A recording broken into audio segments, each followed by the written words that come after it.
In the previous video, we created these buttons with red and green corners.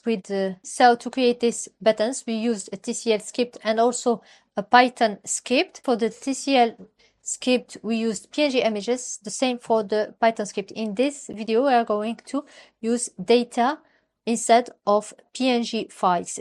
To obtain the corresponding data, I just went to this website. So you click on browse to upload your image, and it will automatically give you the corresponding data. So I copied the corresponding data, but I removed the 64 headers. So I removed all this header from data to the column, and I kept only the data of the image. I did this for the red corner and the green corner in the TCL script, and for the button I also used a string variable contain the data of the icon of the button. Then I create photo image from that data, but instead of using the property file, I use the property data, and it created automatically the corresponding image that I used to create my two buttons. So this is the code that I've showed you earlier using the data images, and this one